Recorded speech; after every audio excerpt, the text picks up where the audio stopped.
आइए आज हम आपको मिलवाते संजय अग्रवाल जी से, जो भारतीय स्वदेशी कांग्रेस के राष्ट्रीय अध्यक्ष हैं। ये अब किसी परिचय के मोहताज नहीं है, क्योंकि इन्होंने ऐसे काम किए हैं गरीबों के हित में, हर तरह के हित में। आइए हम सीधी बात कराते हैं आपसे इनसे।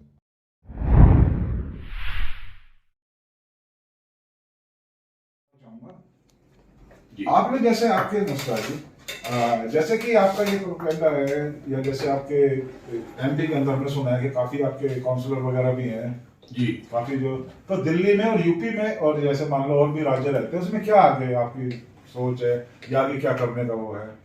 देखिए, भारतीय स्वदेशी कांग्रेस जो है ये पार्टी जी हमने भारत देश के प्रत्येक गांव के अंतिम व्यक्ति के लिए बनाई।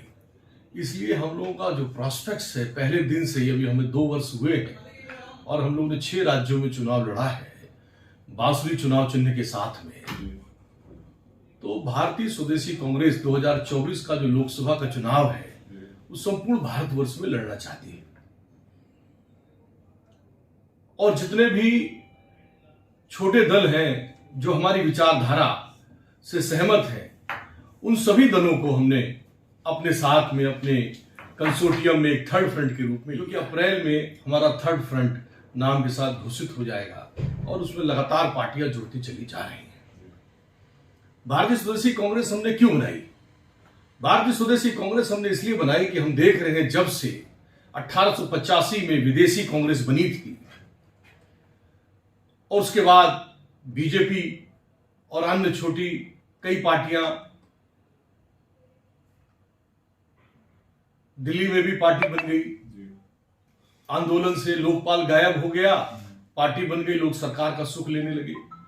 तो हम ये देख रहे हैं कि इतने वर्षों से विदेशियों से अर्जित धन के द्वारा, पहले गोरे अंग्रेज हमारे भारत देश में कब्जा करते थे, अभी काले अंग्रेज हमारे देश को खराब कर रहे हैं। एक तरफ जो हमारा सबसे बड़ा आर्थिक ढांचा, हमारी कहते हैं हमारा जो असंगठित क्षेत्र है व्यापार के अंदर, चाहे असंगठित क्षेत्र है हमारा किसानों के अंदर, उसको भी खराब करना चाह रहे हैं। उसको उद्योग को बढ़ा तो नहीं रहे हैं, लेकिन उसको कमजोर करने का प्रयास कर रहे हैं।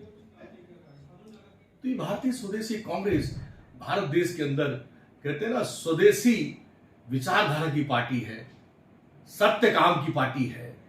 तो भारतीय स्वदेशी कांग्रेस स्वदेशी स्वराष्ट्र की स्थापना करने के लिए आपके भाई संजय अग्रवाल ने बनाई। कांग्रेस 1885 में स्थापना हुई थी, सबसे पुरानी पार्टी है। उसके बाद बीजेपी आई, पार्टियां काफी आगे, समाजवादी पार्टी आ गई, बीएसपी आ गई, और अब ये आम आदमी जी है ना। अब जैसे आम आदमी पार्टी ने भी बहुत वादे किए थे कि हम ये करेंगे, वो करेंगे, बिजली फ्री, पानी फ्री। तो ये भी तो भ्रष्टाचार के चक्कर में, या अपने मनीष सिसोदिया जी भी बंद है, जो ये कह रहे हैं कि नरेंद्र मोदी ने कराया, कुछ होता है तो नरेंद्र मोदी ने कराया, या कोई नरेंद्र मोदी जी कहते हैं कि राहुल ने कराया, कोई भी बात होती है एक दूसरे पर टालते हैं। क्या आपको लगता है कि आप इनके साथ टक्कर ले पाओगे, आपकी पार्टी ले पाएगी, जिस तरह से अपने वादे रखते हैं या वो रखते हैं, मैनिफेस्टो रखते हैं?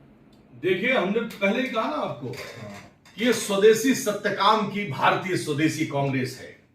ये देश के अंदर स्वदेशी स्वराष्ट्र की स्थापना करना चाहती है। भारतीय स्वदेशी कांग्रेस और आपका भाई संजय अग्रवाल प्रत्येक गांव के अंतिम व्यक्ति को, हमारा संकल्प है कि आर्थिक दृष्टि से सशक्तिकरण प्रदान करते हुए हम रोजगार मुहैया करा के भारत का निर्माण करेंगे, उनको आत्मनिर्भर बनाएंगे, रोजगार और कारोबार से सुसज्जित करके। किसानों के लिए क्या करोगे आप?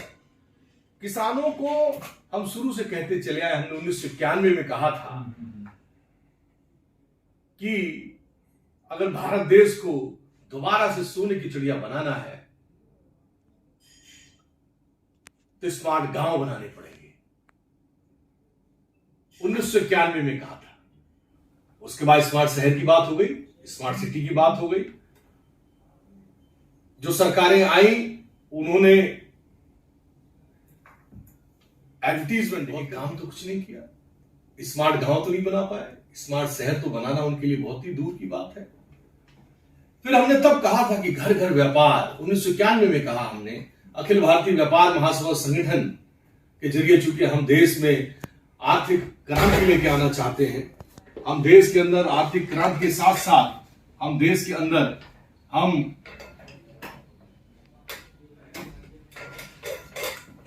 खुशहाल भारत के लिए काम कर रहे हैं, तो हमने कहा था कि घर घर व्यापार, हर घर व्यापार, घर घर उद्योग, हर घर उद्योग। तो लोगों ने अपने नाम को तो घर घर हर घर पहुंचा दिया, उद्योग को कब पहुंचाओगे? जैसे और पार्टी जो ने कहा- कृषि है, जो कृषि है, हमारा सपना और संकल्प रहा कि हम कृषि को भारत देश का सबसे बड़ा उद्योग बनाएंगे, लेकिन उसको उद्योग बनाने के प्रयास तो नहीं हुए, उसको कमजोर कराने के प्रयास हो गए। कॉर्पोरेट को पूरा एग्रीकल्चर देने की साजिश हो गई भारत देश में। तो हम इन सब चीजों के खिलाफ हैं। हम चाहते हैं कि भारत देश का प्रत्येक किसान आत्मनिर्भर बने, हमारा युवा रोजगार सुसज्जित होकर, कारोबार से सुसज्जित होकर के, बहन बेटियां कारोबार रोजगार से सुसज्जित होकर के आत्मनिर्भर भारत का निर्माण हो, ना कि सबको घर में 5 किलो गेहूं, 5 किलो चावल, 1 किलो दाल देकर के आत्मनिर्भर भारत थोड़ी बनेगा। आत्मनिर्भर भारत बनेगा जब प्रत्येक व्यक्ति अपने अंदर की ऊर्जा के साथ में एक आर्थिक क्रांति के लिए, एक खुशहाल भारत के लिए अपने को स्वावलंबी बनाने के साथ साथ काम करेगा, तब खुशहाल भारत बनेगा। आपसे एक लास्ट क्वेश्चन पूछूंगा। जैसे झुग्गी झोपड़ी वाले जो बिल्कुल निचले स्तर के हैं, जो झुग्गी झोपड़ियों में रहते हैं, हाँ, उनके बारे में आप क्या बोलोगे? जैसे अब मौजूदा सरकार वादे करती है कि जहां झुग्गी वहीं मकान, लेकिन फिर भी उजाड़ दिया गया उनको। अभी भी दिल्ली में आप देखो, सुना भी होगा, बुलडोजर चल रहे हैं काफी, तुगलकाबाद में, महरौली में, साकेत में, दिल्ली में भी कई जगह, रजौरी वगैरह, ये तिलक नगर, काफी जगह है, हाहाकार मचा हुआ है बहुत बुरी तरह। यानी कि इलेक्शनों के टाइम पे तो वादे कर देते हैं, उसके बाद नहीं। आप ये बताइए कि आपका पक्का वादा क्या होगा कि झुग्गियों के लिए या गरीब आदमियों के लिए, रोजगार के लिए, से आपने बताया कि हम पूरा लड़ेंगे, इनके लिए क्या करोगे आप? हमारी पार्टी और हमारे मैनिफेस्टो में हम पहले दिन से लेके आए कि हम रोजगार गारंटी विधेयक लगाएंगे। रोजगार गारंटी विधेयक लगा करके हम घर घर रोजगार, घर घर कारोबार एक एक व्यक्ति को देंगे, चाहे वो झुग्गी में रहता हो, चाहे वो मकान में रहता हो। और इसके साथ साथ हम सभी को मुफ्त चिकित्सा स्वास्थ्य सुविधाएं और सभी को शिक्षा व्यवस्था, एक एक व्यक्ति का एनरोलमेंट होगा और सरकार की जिम्मेदारी होगी कि उसको शिक्षा और स्वास्थ्य दिया जाए, उसको रोजगार कारोबार दिया जाए। रोजगार गारंटी विधेयक हमारा यही है। आम आदमी पार्टी ने नकल की ना हमारी, लोग पंजाब में जनता को गफलत थी, गुमराह किया, सरकार बताई, ये क्या रोजगार दे पा रहे हैं? जिसका बच्चा होता है वही पाल पाता है। ये संजय अग्रवाल का बच्चा है रोजगार गारंटी विधेयक, और सबको शिक्षा और स्वास्थ्य घर घर पहुंचाने का ये संकल्प संजय अग्रवाल और भारतीय स्वदेशी कांग्रेस ही पूरा करेगी। ये लोग जुमले दे सकते हैं, गुमराह कर सकते हैं, और वही कर रहे हैं। धन्यवाद। एक और नई बात आपने सुनी, आज हमने हमारे भाई अशोक कुमार गुप्ता जी को दिल्ली प्रदेश में बड़ी जिम्मेदारी देते हुए आज आपको हमने यहाँ का लोकसभा क्षेत्र नॉर्थ वेस्ट का इनको अध्यक्ष नियुक्त किया है। और हम ये चाहते हैं कि आप सब, हमारी अपील भी है नॉर्थ वेस्ट की जनता से कि ये संजय अग्रवाल और भारतीय स्वदेशी कांग्रेस का भविष्य का ही नहीं, आज से, अभी से, इसी वक्त से ये हमारे वहां के सांसद हैं, और एक सांसद के भांत जनता को काम करके देंगे। और हमने हमेशा कहा है कि कोई सताए हमें बताओ। झुग्गी झोपड़ी वालों, मेरे भाई बंधुओं, मेरे व्यापारी, मेरे खुदरा व्यापारी, मेरी बहनें बेटियां, सबके लिए कोई सताए हमें बताओ। तो नॉर्थ ईस्ट में ये हमारा साथी, हमारे भाई यहाँ पे आज से एक जो सांसद की जिम्मेदारी होती है, जो वहां के सांसद नहीं पूरी करके दे पा रहे हैं, वो ये करके देंगे। कल से आपका कार्यालय नॉर्थ वेस्ट का भाई अशोक कुमार गुप्ता जी संभालेंगे। सब लोग इनका साथ दीजिए और इनसे काम लीजिए, ये करके देंगे आपको। ये हमारी जिम्मेदारी है। जय हिंद, जय स्वदेशी।